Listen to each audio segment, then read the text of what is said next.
It's great to be back here in the Berkshire County.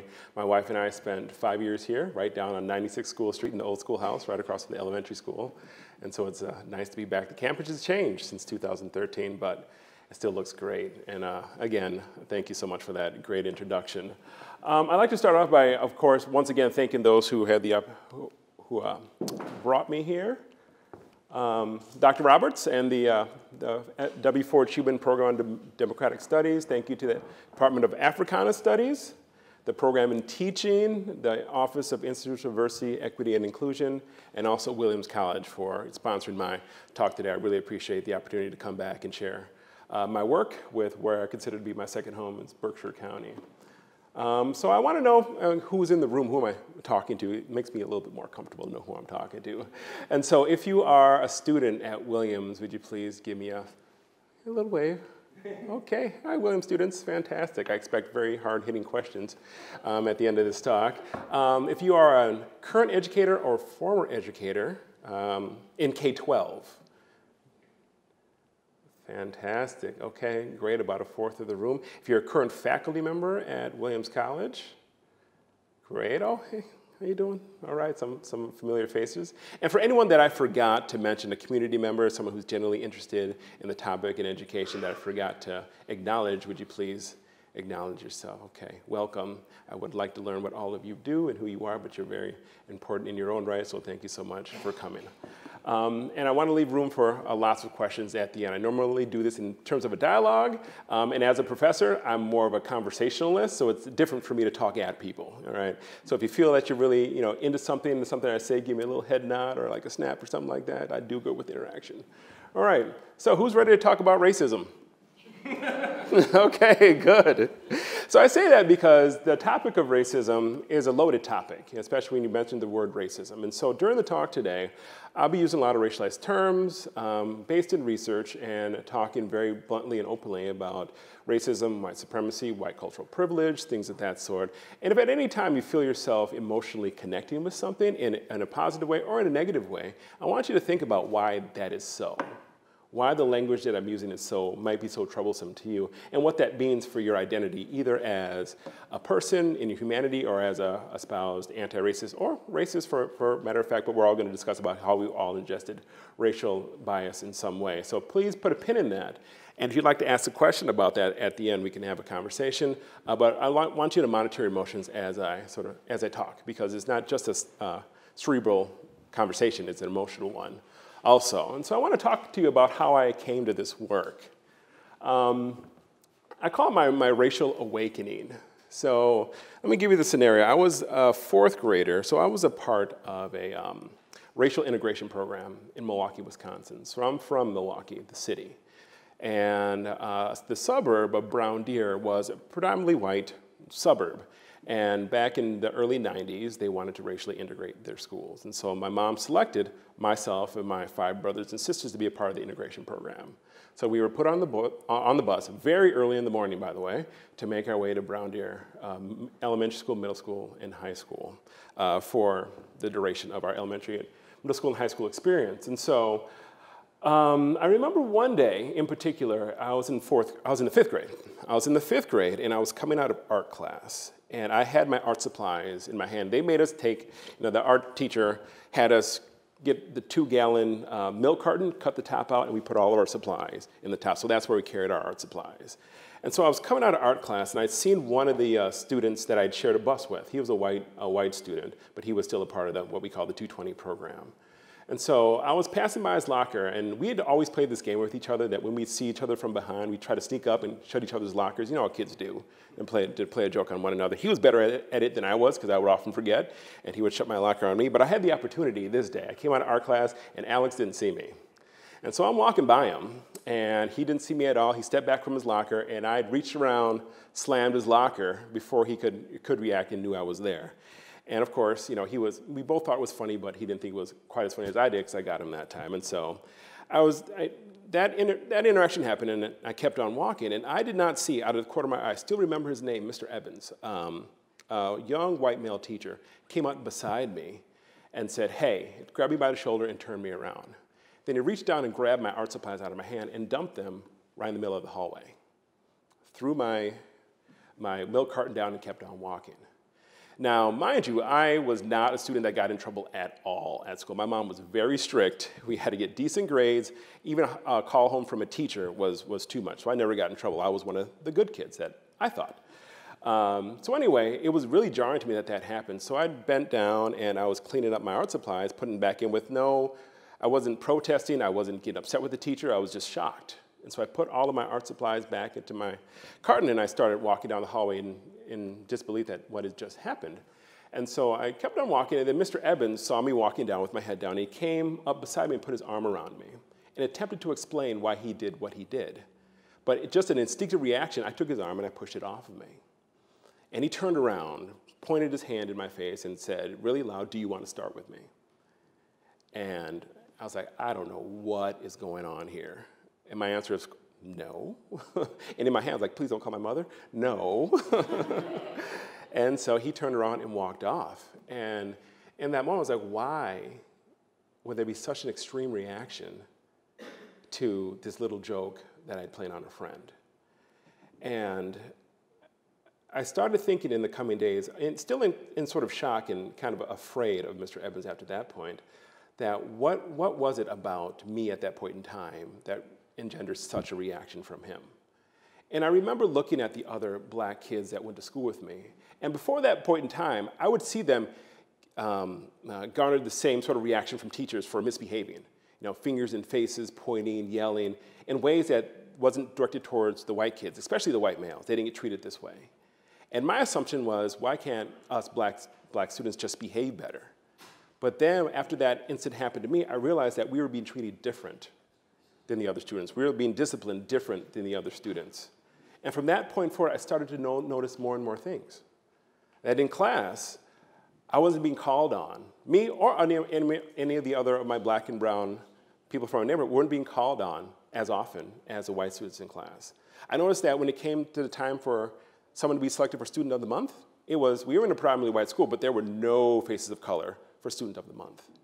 So these are the daily sort of indiscretions that I began to notice during my racial awakening that happened at that moment. I started to realize that there were biases in the school.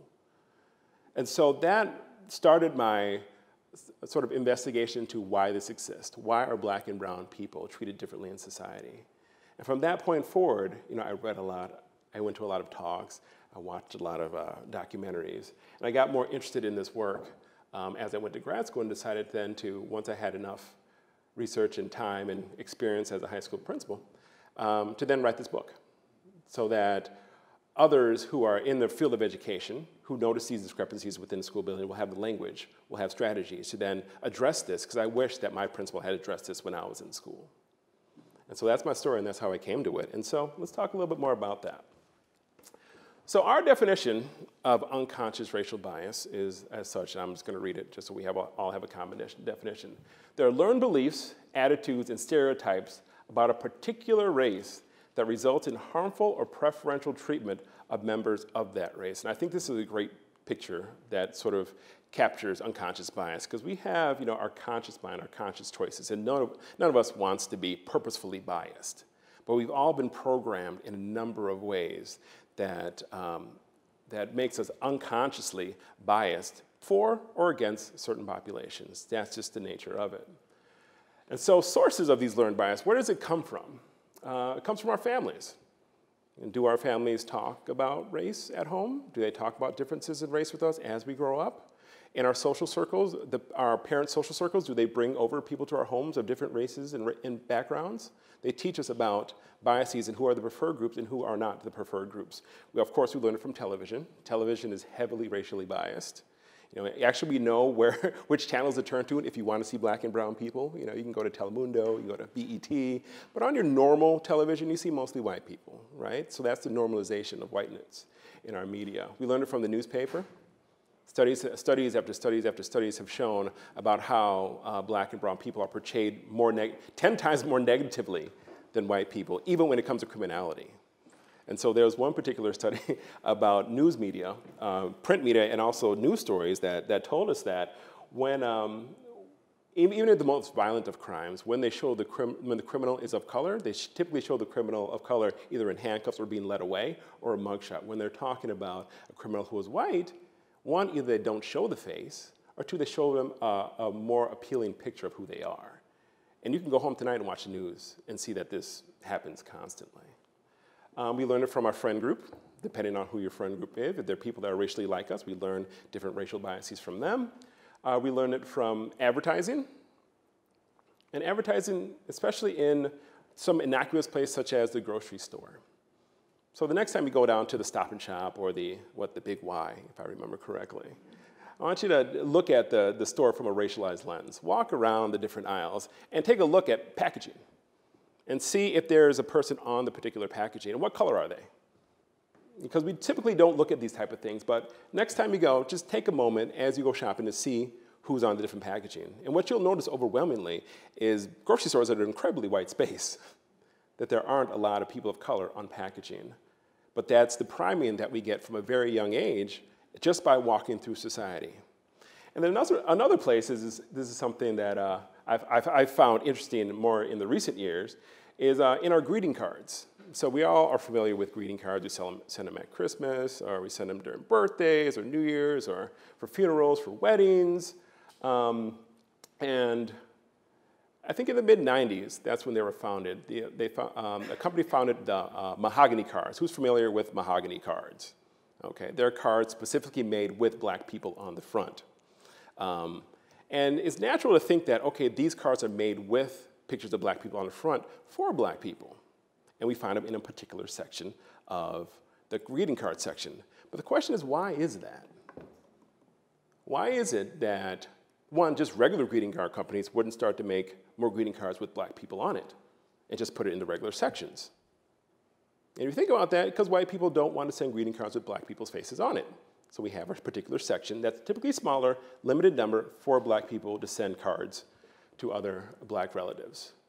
Now, we think about the bias that's related in that and just how deep that is and how accepted that is. It's a way of thinking that, yes, we have this sort of solution to a problem that creates another problem of segregation in our greeting cards. And that, again, primes us about how we deal with issues of race. So unconscious racial bias appears in a number of different professions, not just education. So in business, there's a lot of research in terms of how bias shows up in business, but here's just a few examples. One, there was a study about candidates receiving callbacks after submitting a resume for a particular job. And what the study found was that if the resume has a name that's black sounding or indicates a person could be a person of color, they are 15% less likely to get a call back than a similar resume with a person who has a white sounding or white affiliated name. There's also studies that show that businesses typically do not recruit in black and brown neighborhoods, that they purposely avoid places where black and brown people live and they recruit in other places that are more white. And also, there's research that shows that the least promoted and the most unrepresented race and gender in executive level positions and leadership positions are black and brown women. And this is not by accident. So in terms of law enforcement, now this has been more visible in the recent years about discrepancies in law enforcement. But in terms of racial bias, black and brown drivers are, I think, 3 times more likely to be stopped by law enforcement than are white people. And there was an interesting study out of Chapel Hill that talked about, that compared the rates of police stopping black and brown people during the day than at night. During the day, it was 4 times higher. At night, it was the same. So when you can see the driver, bias exists. When you can't see the driver, they look more for behaviors of drivers rather than the color of the occupant. And so that tells us how racial bias plays out. Black and brown people are more likely to be shot by police. I'm sure that's something that a statistic that we already know. And then in terms of sentencing in jails and prisons, that black and brown people are more likely to be given longer sentences for the same crimes as a white person who commits a crime similar to theirs. And then in medicine, one of our most trusted professions, there again is racial bias that's evident. There was a recent study in 2018 about about doctors writing prescriptions for pain medications. And it was found that doctors are less likely to prescribe pain meds to patients if they are black or Latino. just because of racial bias. And this is more recent research that's emerging that black women are exorbitantly more likely to die in childbirth than white women. Even if you solve for social class, socioeconomic class, they're more likely to die during childbirth. And then this one, even though it may be slightly innocuous, but there was a survey given to a group, 100 white doctors, and they asked them about skin thickness. I don't know where they came up with this question from. And 75% of the professional doctors believed that blacks have thicker skin than whites. Innocuous, but again, you see how racial bias plays in for whatever reason. Yes, sir. Thank you, President. In the mid-60s, I was working in a major hospital. I'm not a medical professional. And a study came out that radiologists across the country, relative to what you just said, increased the power of the X-ray machine when they were taking X-rays for an African-American patient. Thank you for that example. Not based in research, based in bias, based in belief. For whatever reason, that blacks have thicker skin than whites. For whatever reason. Thank you for that example. So where does racial bias come from? I think we all know where it comes from, but let's just revisit it for 1 minute. So this is a speedometer. I mean, you all know what a speedometer is, but this catalogs sort of the history of race in our country. And so just to break it down a little bit, from 1619 until 1865, this is the point in time where blacks were not considered to be people. You know, blacks were considered to be property. And that's a long time. So things that you couldn't even do to a dog today, you could do to black and brown people. That's just how dehumanizing our existence was for 246 years. So then after that, there was 89 years of segregation, meaning that it was acceptable to have black and brown people live in substandard conditions, be in standard schools, be required to be out of the purview of whites in white neighborhoods. And so if we take 1954, which is arguable, as the time in which we reached the promised land and that we are now equitable, from 1954 until 2019, that's a very small sliver of the time that we spent dehumanizing black and brown people. So racial bias, there's residuals to 335 years of legalized oppression, and we're living with that residual. And so it's here and it's well, and unless we pay attention to it, it's going to continue to infect us. So how does it manifest itself in schools? It manifests itself in a wide range of ways, but here's just a few. One is an assessment of student ability. Like, how well do we think students can perform on assessments, on different academic tasks? It manifests itself in terms of tracking who has access to higher level courses, where we think students belong, and their ability to perform. In participation, just like I said in the classroom, who the teacher calls on in the everyday to answer questions, who they choose to be helpers in the classroom, who they favor in the classroom. Expectations, and I'm going to talk about that one in just a minute. Support, who do we support? Who do we expect to perform better? And who do you say this is the best that you can do? And also in discipline. And the reason I put discipline down here is because discipline is just the tip of the iceberg, but it's the most studied. It's the most studied that there's a discrepancy in discipline among black and brown students and white students. But actually very few students have come in contact with the discipline system at a school. Very few students. It's a smaller percentage, maybe 10% on a bad year, but a very small percentage. So there are 90% of students who don't come in contact with the discipline system, but are still subject to ongoing racial bias in schools. And that's where we need to focus our energy. Not to say discipline is unimportant, but that is a small portion of where racial bias actually affects the majority of our students. So let's talk about the assessment of student ability, which goes back to expectations. Now, this is a fascinating study that the results were interesting to me. I was actually surprised by the results. And so what this study did, we had two researchers who performed a study with a group of teachers and counselors. And what they did is they gave the group of, each counselor and each teacher a poorly written essay. They only got one essay to grade. They didn't get a number of essays to grade. And what they did is they changed the name on the essay to either be a white-sounding name or a black or brown-sounding name. And they gave this and asked them to grade it and then give comments on the poorly written essay. Little did they know that no student wrote this essay. It was written by the researchers. And they gave the counselors and the teachers the essay as a grade. And what they found is that on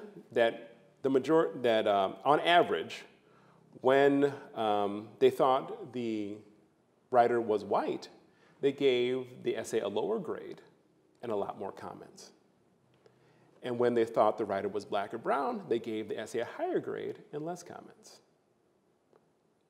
So what that tells us is that this is how low expectations manifest itself in the classroom. Because what this process, the results are showing us is that teachers have lower expectations for black and brown students. Like, this substandard work is the best you can do. So you deserve an A for this. But you white students, you can do better. So you get a C and you get more comments. So we can see that if this is something that's unconscious in the classroom and goes on over time, and it's widespread, the achievement gap is not by accident, it's by design. And so this was a very surprising study in that it's something that unless you study and know the research, you will never ever look for it. But it could be at play in schools every day and in our classrooms. Do you have a question? Yeah, I do, thanks. Do you happen to know if all the subjects were white? The teachers who were grading the... Yes, they were all white. So it needs to be replicated because the argument is that not just white people have racial bias. I think all teachers, we're all subject to the same stimuli in society over time. So even myself, I have racial biases. So the implicit association test out of what is the book, Blind Spot, a wide range of people take this implicit association test. And regardless of your skin color, a lot of folks still have a preference towards white people because we're all subject to the same stimuli. But just because you have brown skin doesn't make you immune to racial bias in this society. So what is the solution to racial bias in schools? Are you ready for this? All right, you got your pens out? No, it's not that easy. So there are two schools of thought, in terms of like what the solution is. So Ron Heifetz writes about technical problems and adaptive challenges. And so he describes the technical problem as a problem that can be solved by the knowledge of experts. It just simply requires a change in skill set. All right, so something we have an answer to, we can go to a particular place, they give us an answer, a light bulb goes out, you bring an expert in to put a new light bulb in, problem solved. You break a leg, you go to the doctor does surgery, fixes the leg is better. That's a technical problem with a technical solution. Now, adaptive challenge is a challenge that requires new learning, meaning new mindsets and new ways of thinking about things. Now, the majority of our interventions lie within this realm to racial biases, which I'm going to show you in a few minutes how that's highly ineffective. But the solution to racial biases is taking it from an adaptive standpoint. How do we train the mind? How do we interrogate about where these racial biases come from in order to make strategies, to implement strategies that are actually effective at reducing racial bias? And so I'm going to talk about 4 strategies to addressing racial bias in schools. And the first one is about breaking dichotomies. And the first dichotomy I'm going to talk about is a good non-racist, bad racist binary that shows up when we have conversations about race, often. And so what does this mean? So on one side of the binary, we have the good non-racist. On the other side, we have the bad racist. And so the good non-racist is, open-minded, liberal, good-intentioned, and most of all, not racist. All right? And then you have the bad racist, who's closed-minded, bad-intentioned, and of course, racist. So in our minds, we have this as, if we see ourselves as the good non-racist, we can't possibly be racist. Because those people over there who wear hoods, who burn crosses, who have swastika tattoos, they're the racist. I'm not the racist. And we spend so much time trying to be this good non-racist in terms of having discussions, being in multicultural discussions, and when we talk about things that we don't want to let our racism show, because then we'll be put into that category, that we don't actually open ourselves to learning about our internalized racism, because we all have it.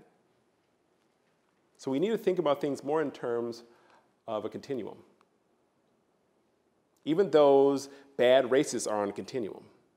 It could be willful ignorance, it could be, it could be purposeful ignorance, it could be racism, but everyone is on a continuum of learning about their racial biases. This is by Janice Helms. She wrote this in 1990. And so we are all on on a continuum of learning about our one internalized racism and our racialized selves. And so when we get into the conversations, the more we can understand that we all have internalized racism, the better we are to learn from one another. The second strategy about breaking dichotomies is focusing more on impact over intent. We get so hung up on our intentions that it's hard to get feedback when our impact is based in racial bias. So I didn't mean to, or if someone points out something, a particular action that has a racial impact, we retreat to the good non-racist. Oh wait, my intention. I'm a good non-racist. My intention. I didn't mean that, and so, which creates a barrier to understanding that our impact was based in racial bias. Goodness, this is all over the place. Which had a racially biased impact. A second strategy about how to address racial bias in schools is a commitment to being and not being seen as. And so when you have a commitment to be seen as, you typically implement a technical solution, meaning that, let's do something so that we look like we are a good non-racist. Let's just do something. Something happened, let's put something in place so we can look good and say that we are a good non-racist, to preserve that good non-racist identity. Opposed to being, which is more an adaptive approach. So let's do something, but let's do it with intentionality. So what does this mean? So being seen as, and this typically happens in school districts, let's hold an annual PD on diversity or equity. Let's bring in typically a talking brown face to talk with us for 3 hours and make us feel either guilty, shameful, or angry about our racism, and then they go away and it's back to business as usual with no substantive change. That is very popular in school districts. Now, in terms of if you actually want to be committed to anti-racial bias, you hold discussions of ongoing plans to address racial bias in schools. You put it in important places. So instead of having the one-day PD, you put it in the weekly faculty meetings, in the leadership team meetings, at team meetings to talk about the data we have on racial discrepancies. And you have people actually plan to then how to address those, instead of having the one-day PD, then going back to business as usual. Being seen as, so this might hit some chords here, but using nebulous terms such as diversity, equity, and inclusion. Diversity means a whole lot of things. And we often argue about what does diversity mean? What do we really mean when we're talking about diversity? Are we talking about gender diversity, racial diversity, gender expression? Are we talking about just diversity in color of people? Like, what does diversity mean? It's very nebulous. We talk about, if we want to focus on racial equity, diversity is too nebulous. And equity also, and inclusion, are nebulous terms that really don't mean very much unless you define them. And so what we argue is you have to use more specific words if you're concentrating on racial bias. Words like anti-racism. That's very specific. So instead of diversity, which is nebulous, and the reason that places are not diverse is because historical racism. So you don't solve historical racism with diversity. You solve it with anti-racism. Now in terms of equity, the reason that places aren't equitable is because of oppression. So instead of equity, use words like anti-oppression. That's more definitive in terms of what we are looking for. And the last one, inclusion, anti-white supremacy. Now, I don't mean white supremists. I mean white supremacy in terms of the normalization of whiteness in our society. It's a difficult word to use, but the reason that places aren't inclusive is because white supremacy is already occupying the space. So when you say anti-white supremacy, you're not focusing on inclusion, because we're not trying to include people in. We're trying to displace white supremacy and replace it with a more diverse ways of being and thinking. And then also, this is very popular, especially on college campuses, recruiting racially diverse students and faculty. That's a very technical solution. You bring the racially diverse faculty and students in to a place that's filled with white supremacy and racism, and you expect these people who come in to solve the problem. Now, a way of being is to address racially hostile school and campus environments. Now, this is not bad to do, but you need to do these two in conjunction, because the reason why racially diverse students and faculty struggle at predominantly white institutions is because of this. And this is an adaptive thing that we have to think about why it is the way it is, and then what we do to then address it. Okay, so the third strategy, and this is specific to K-12 schools, and so this is why our book is unique, is because most books who write about anti-racism or anti-bias talk about it theoretically, conversations, and then get into sort of the theoretical nature of how we could have more conversation to then address the problem. We give specific strategies for people to use, for leaders and for teachers to use within the classroom, from K-12 to college campuses and beyond. So we recommend that leaders, if they're interested in addressing racial bias, that they look for how, not if racial bias is at play. If we go in with a sense like, oh, well, I don't really know if racial bias is here. No, it's here, and it's living, and if you look hard enough, you'll find it. So you go in with a stance of inquiry to find out where it exists at. So in terms of a classroom, there are 3 steps to investigating racial bias. 1, you observe classroom instruction through a racialized lens. Now, this is very rare for people to do. So in our typical observation forums, there's not a section for racial bias or equity. We have these technical aspects of how to deliver a lesson. But if you isolate race and you look for that in the classroom, it'll be evident to you if you just look for that. I teach a course on supervision and evaluation. Supervision and evaluation. That's the name of the course. And every semester, all of my students do classroom observation just looking through a race and gender lens. And 95% of the students find that there are preferences in every classroom, whether it's kindergarten, 5th grade, or high school. And I also do side-by-side observations, which I'm going to talk about in a minute, where I observe along with my students, some of them on the same day, and we find the same things.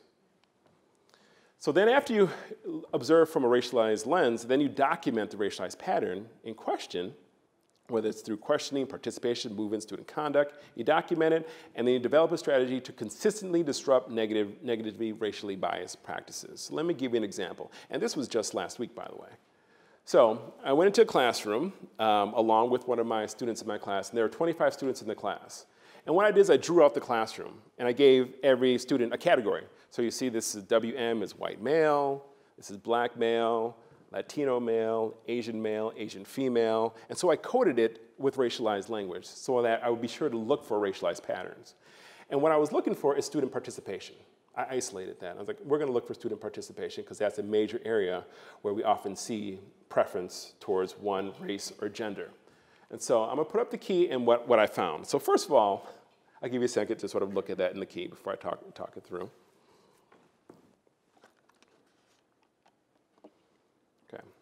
So first of all, what you see in this is that a majority of the students here did not participate, right? So that's, in and of itself, that's a conversation with the teacher, that you have in direct instruction, the majority of the students don't participate. But what you do see then is that, students that raised their hand and were called on, you have 2 students who raised hands and they were called on, and notice that they were all male, okay? And then you have students who called out. So the expectation in the classroom is that you raise your hand and that you get called on, and then you answer a question. But these students were just calling out answers, and they were never redirected. But if you look at calling out, when the teacher said, wait, raise your hand to answer the question first, you have this student here and this student here. If you notice the similarities with these 2 students, you see this was a Latino female, this was a black female. So the 2 females that participated at all and did it just like the white males here were redirected. But when these white males who dominate the classroom conversation called out or participated, there was no redirection. And so what does it teach you? If this is a pattern that goes on in this classroom every day, I mean, again, I will need to do a number of observations to sort of validate this particular preference, but I highly suspect, and I've done a number of observations, that this preference is not just isolated to one day. This is something that goes on every day, and this is a 4th grade classroom. So think about the experience of these students in this classroom, if this is the pattern that they experience every day. And again, in 4th grade, you don't have the language to explain what's happening, but you know what's happening. So I like to compare it to us as adults. So picture yourself entering a restaurant, and then a number of people entering the restaurant after you and getting served before you. I mean, that would upset you, right? Now picture that happening every time you enter a restaurant. And this is the experience of these students in this classroom who are not of the preferred group, that they are looked over, they are redirected, they are not called on, And they are taught that they are less valuable than the white male students in this classroom. And you see how insidious this is in terms of how it could be happening every day in every class. So in terms of addressing racial bias school-wide, the first step is to examine school-wide data for trends by race. So you can examine attendance, positive behavior recognition, participation, discipline. Any place that there's a discrepancy in outcomes, you need to assume that there's racial bias plays some sort of role. It's not just a student bringing it into the school. You examine the data for trends by race, you develop a strategy to disrupt the negative pattern, and then you monitor it after you implement the strategy. So let me give you an example, and then I'll take questions. So again, this was, when did this happen? This was this school year. Maybe it was last school year. Last school year. This was last school year in November. So I was, again, visiting one of my students at the school for a side-by-side observation. We're on our way to a classroom, and I'd walked by the bulletin board with the students of the month. And there were photos up there of students for August through November. And I just happened to see it, and all of the students on the board were white. But I knew that the school I was going into was racially diverse because I saw some students as I was walking in. And so I'd asked the student I was with, like, what is the racial makeup of your school? And so what she showed me is that this was the racial demographics of the school, where you had 60% of the students who were white, but 40% of the students were students of color. But somehow, from August to November, all the students of the month were white. And I didn't take it upon myself to talk with the principal, but I left it to my student to have a conversation with the principal if she wanted, because it's a difficult conversation about how this got to be this way. And so she had the conversation with her principal, and then she came to class, I think, a week later. And she's like, Dr. Benson, you'll never believe what happened after I had the conversation. One, the principal got all upset, felt implicated, felt guilty. I think there were some tears involved, and said, we're going to fix this. So this is my visit right near the end of November. And so the solution that they came up with was then to make December, students of the month were all people of color.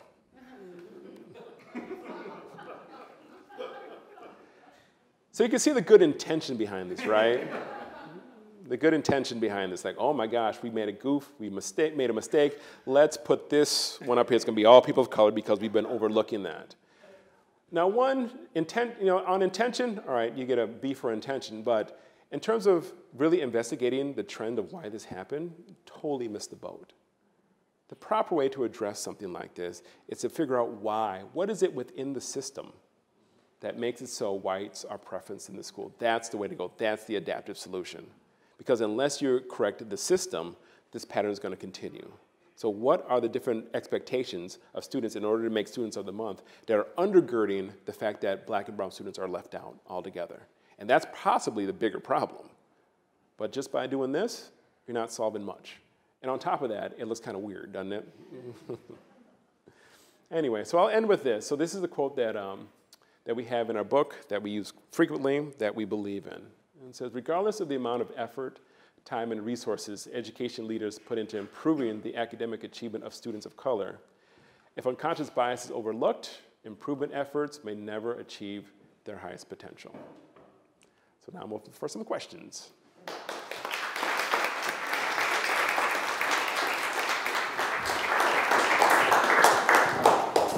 I want to thank, again, Tracey Benson for this. There are ways in which not only what you presented to us is relevant to K through 12 and secondary schools and college and universities, but our own campus. And so hopefully this has allowed us, we're right at the 5 p.m. Hour, and so we had talked beforehand of wanting to have a good amount of time for question and answer and conversation. So we have actually 30 minutes to be able to do that. The one thing that I'll say is there's a microphone that's going to be floating around, and we ask that you talk directly into it because that will help in terms of the video. So for those who couldn't be with us here today, the edited video will be on the college YouTube page and website, open access. So it's, we want to be able to catalog not just the formal talk, but also the question and answer period. Tracey, if you don't mind, calling on people, and I can shuttle the mic. Sure. All right, yes. Thank you so much. Is it on? Okay. So Loved your talk. That was wonderful. Oh, thank you. So of course, you know, letting people know that they have unconscious bias is step one, right? And then the next step is trying to find ways to address it or undo it.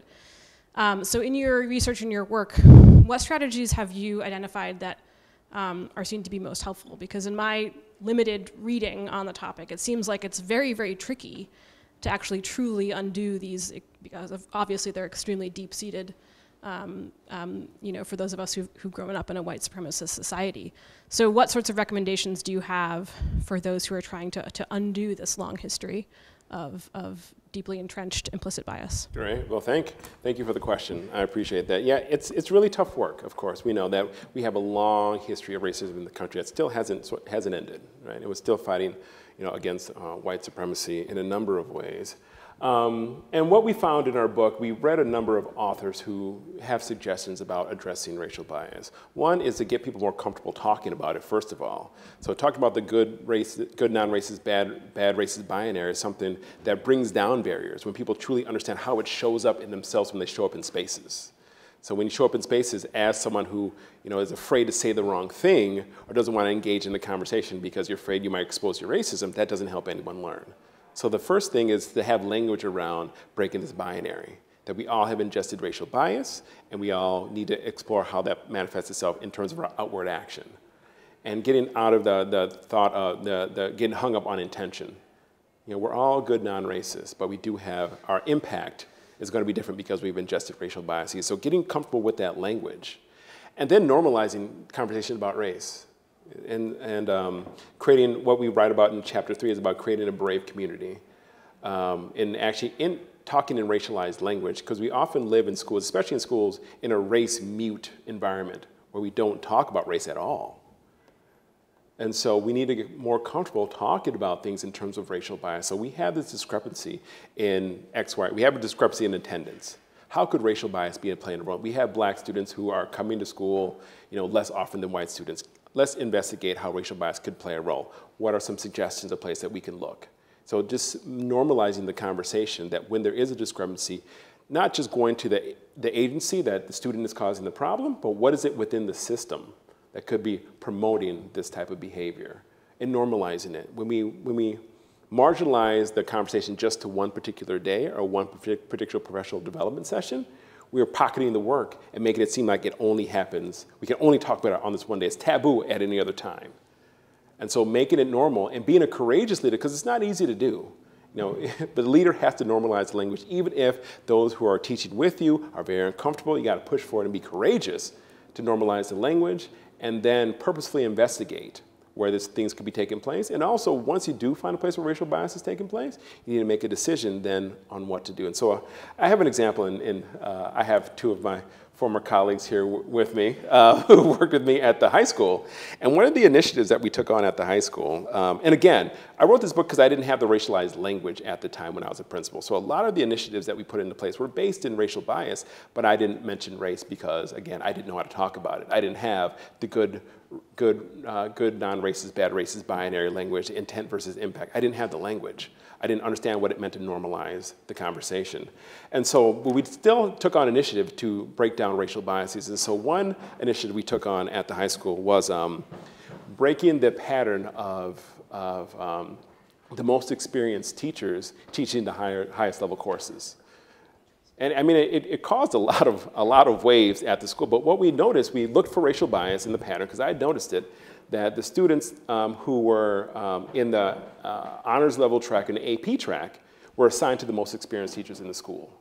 And if you were in the standard level, you got the more novice teachers. And so we investigated the pattern, we identified it in every one of the departments, and so I had the conversation with our leadership team, you know, each department head, about this is the pattern, and are we willing to be an equitable school rather than the school based in meritocracy of teachers being assigned the more let's see, what's the word I'm looking for? The more desirable student populations. And we decided that, you know, we're going to be an equitable school. Now, it created a lot of disjuncture in terms of like making that change, but we made the change so that regardless of the track that you're on, whether you're in AP, honors, or standard, it wasn't discernible about the experience of the teacher that would be in your classroom. Now, did it cause some rupture? Yeah, and some teachers left because they weren't willing to give up their privilege. And you know, when you when those who have privilege, what's the quote? When you have privilege, equity feels like oppression. All right, so by being equitable, those who have privilege now feel that they're being oppressed. And so we had some teachers leave, but we made a commitment to being a more equitable school. So that's how you sort of lead courageously into it, while also introducing racialized language to make it more normal. Thank you for the question. Yes. Thank you very much for your presentation. I have two questions I'm hoping you could perhaps expand on. One has to do with kind of going below the layer of racial bias, being white and black, to actually looking at racial bias as unconscious racial bias, as how it manifests with black girls or girls of color, because we know, of course, that women of color have a different level of bias in the wider world, wider society. And I'm wondering if in your work you've actually identified how young girls of color how unconscious bias affects them or is manifest in that relationship. Connected to that as well, the black community, to use a word that you rightly pointed out is a bit nebulous, but it's also quite diverse, with people of color from other countries coming into the United States and into this situation, and what school is supposed to represent for them as a sort of safe space. And so there's also that other element of bias that manifests there for people who are non-white, perhaps second generations in the school.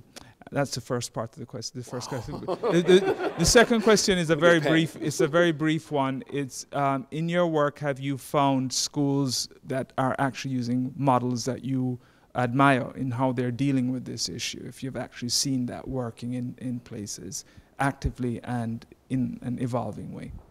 Great, thank you for the question. So I'm going to answer the second question first, and then not answer the first question. No, of course, that's a tough one. Let me think about that. But in terms of the second question, we talk about one particular charter school in our book that went through the process of what we call ripening. So the leaders came in the very first year.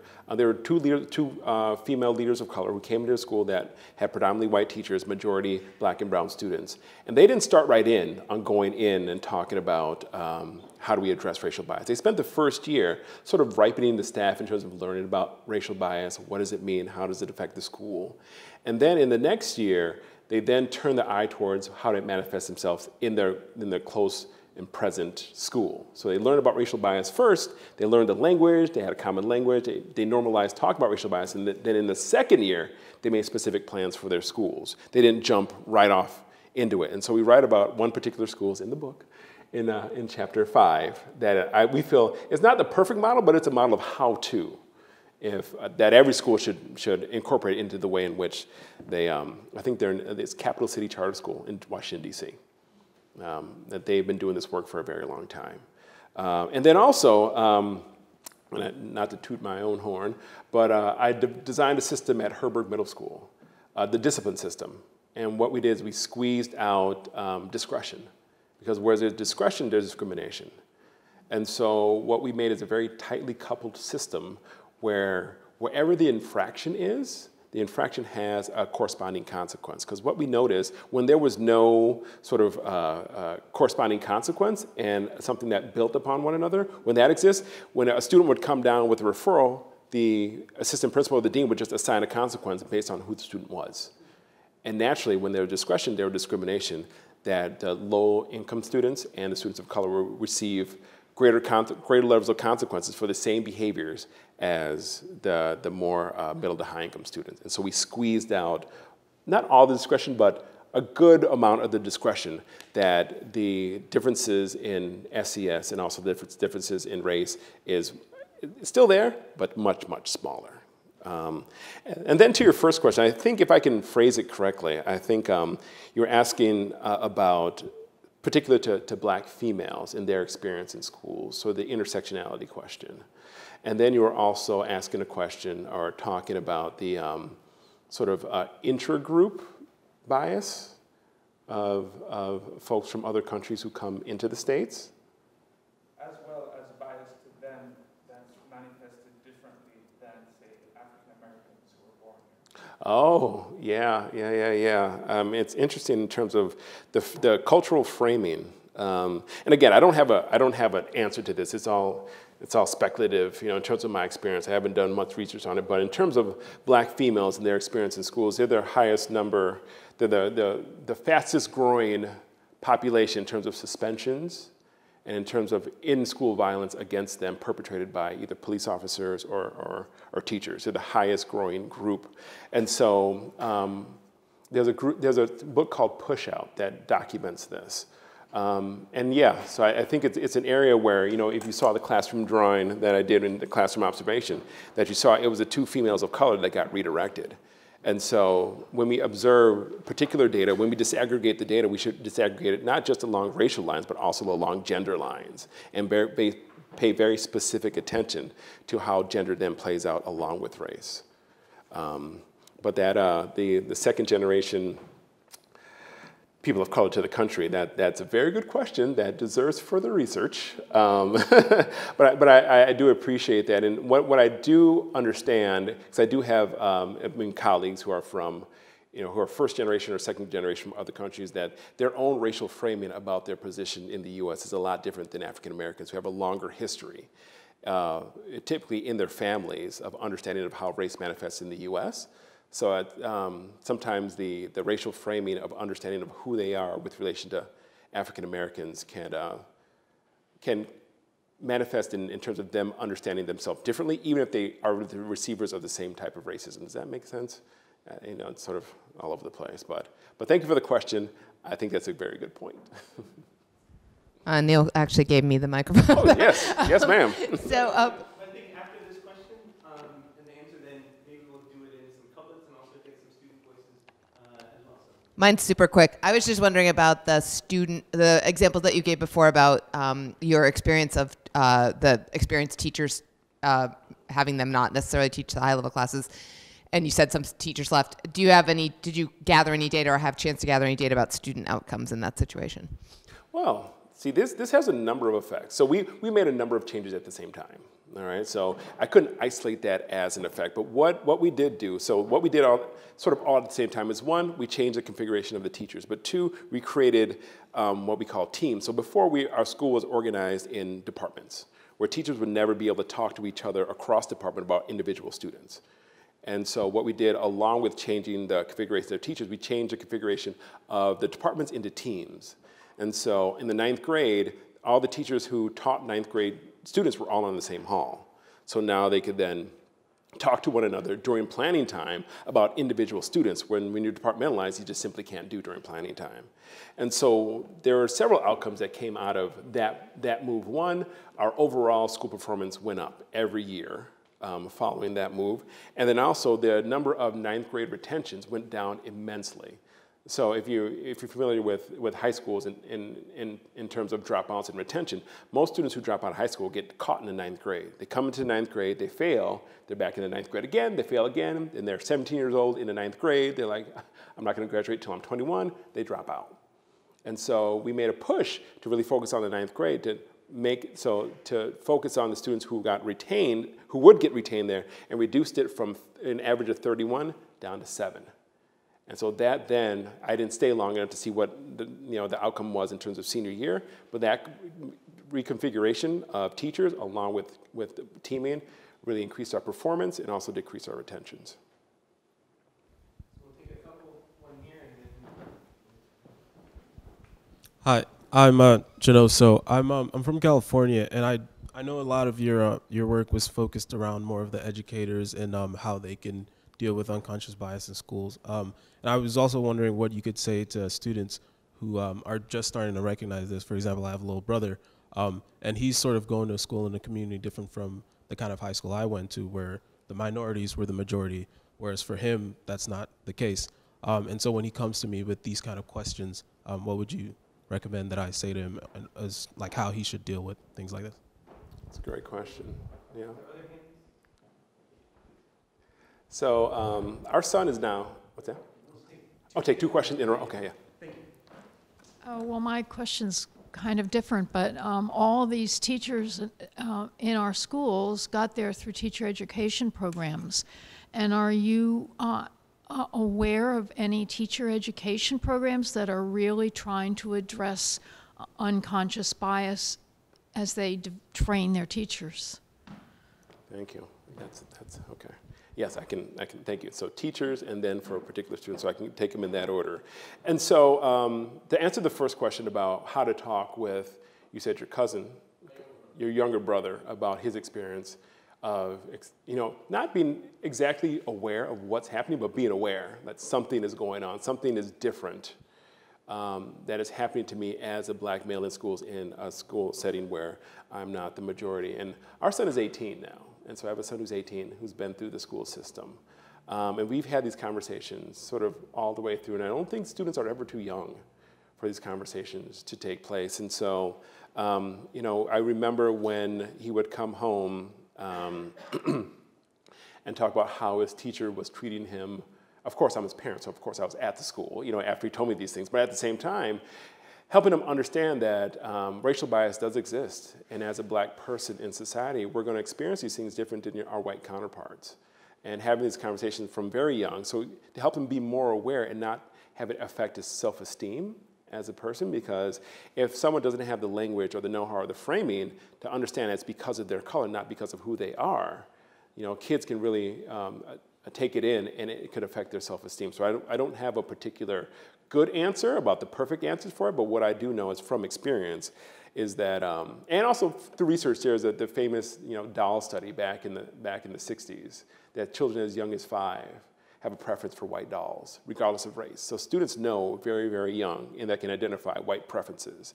And so if students can understand that very young about preference, we can also then have a conversation with them about, yes, there is preference, and if you're not of the preferred racial group, your experience is going to be a little different than everybody else's. Just quickly to follow up, so in terms of just telling him what to do when he faces situations like that, is this just like a smile and get out? Wow. The what to do, that's a good question. Yeah, I can only talk from experience in this. I would, of course, don't get in any further trouble if you feel like you're being treated inappropriately. But definitely remember what happened and come home and tell somebody, So I'm an educator, and I was a 4th grade teacher, and my wife was a 3rd grade teacher. So we're educators from the start. We're both professors now. And I'm still in education, so come home, and so your parents can be your advocates. And so we had to always be his advocate. And then if his parents aren't as aware of how to then, because often black and brown parents are not welcome in schools, especially when you come with a racial complaint. But trying to really support the parents in being advocates and going in and having conversations. I've had to educate a number of teachers and administration, actually just a month ago. So one particular example. My son was chosen, he's in the marching band, so he's not an athlete, he's in the marching band, but they have this new policy of randomized drug testing for anyone who's in a competitive sport. And he's in a competitive band program. And so it's his program, football, whatever the fall sports are. And so they have this randomized process where they go in and they select a random number of students on a particular day, and then they drug test them. To sort of try to reduce the amount of drug users in the high schools. And so he was called one day because his name was pulled. And I don't have a problem with that. I was a high school principal. I know drugs happen. But the problem was he got into the room, and his school is 80% white. But when he showed up in the room, he's black. So there are 3 black boys, an Asian boy, and 2 white boys. And he's like, are they just pulling the kids of color? You see how that looks. In an 80% white school, you get a room full of black and brown boys.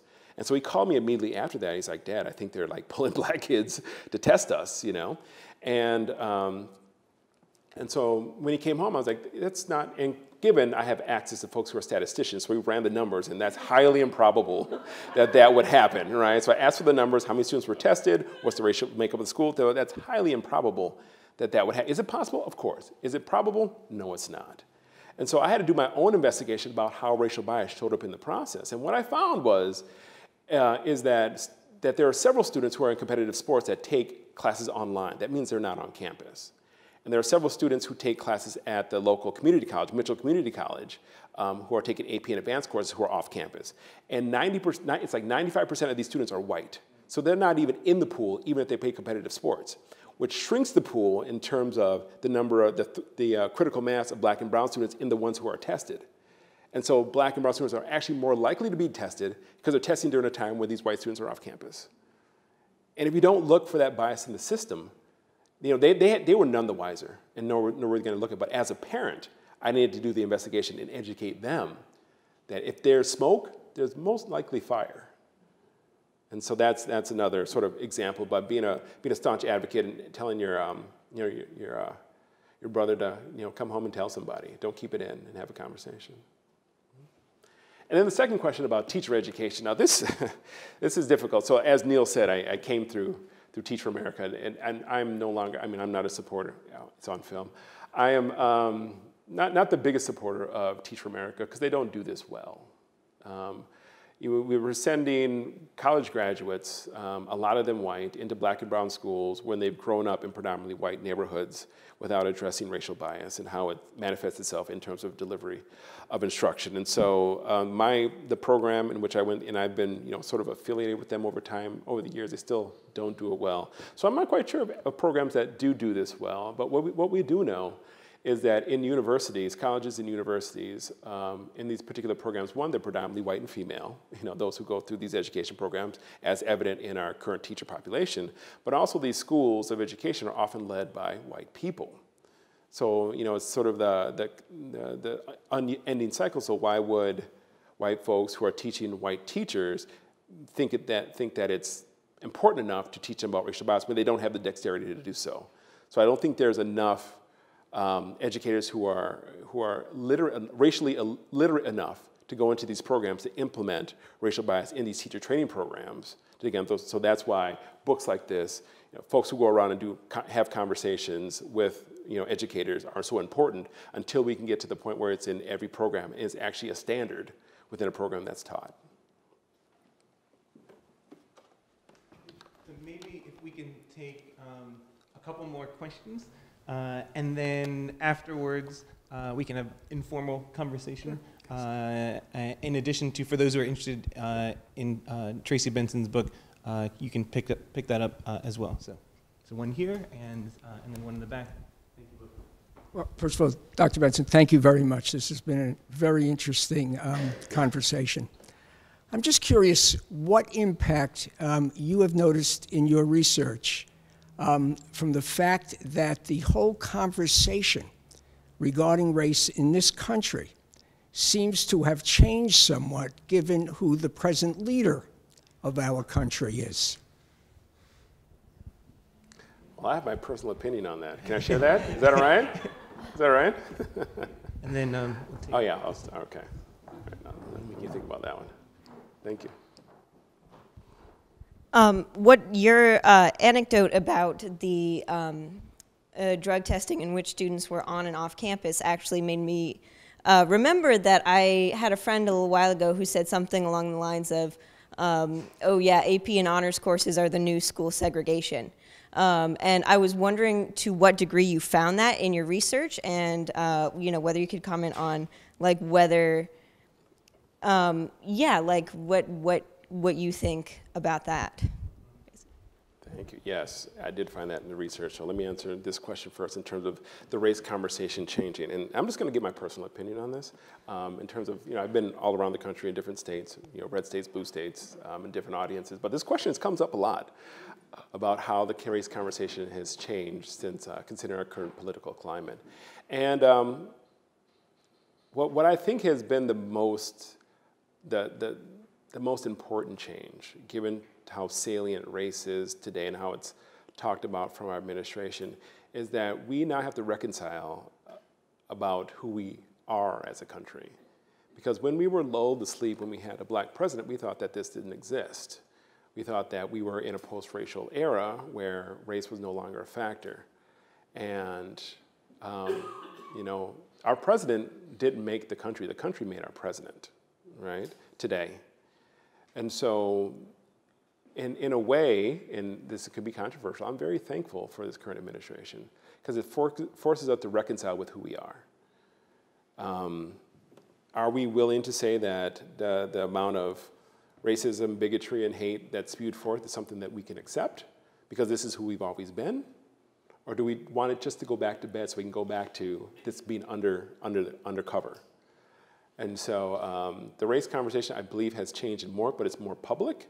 And I think it's more difficult because now I've seen a greater divide among white people, you know, but I'm not them, I'm not you. But what needs to happen is these two sides, it had nothing to do with people of color because racism is not a black problem. Racism is a white problem. And white people need to talk about what they are willing to do about it with talking across to their white brothers and sisters about what we're doing with this country. So I think that's a major change in terms of where we are in the race conversation. Thank you for that question. And then the last question about, wait, it came from over here somewhere. I can remember. Yes, tracking. Tracking is still alive and well. It's still alive and well. And there's intra-school tracking and then inter-school tracking. And meaning that schools that, especially in public school districts, so public school districts right now with the way schools are funded, so this is a funding issue with property value and property taxes, that school districts want to hold on to the middle to high income students.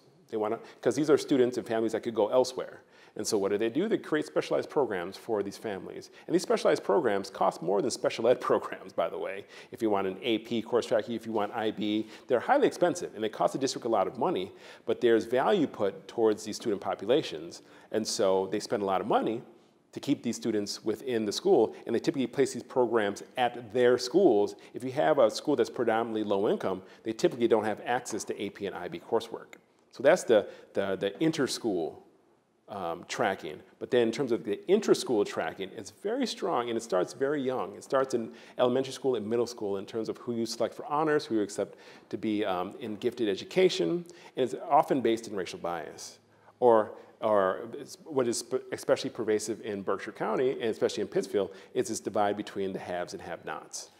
And so we have to reconcile with how teachers recommend students and remove thresholds for qualifying for a particular class so that we can then integrate the different tracks. And so I believe it's very true, and in our research we found it's very strong. There's a strong correlation between race and social class and the track that they are on in school, inter-schools and inter-school. All right. All right. A big round of applause if we can for Tracey.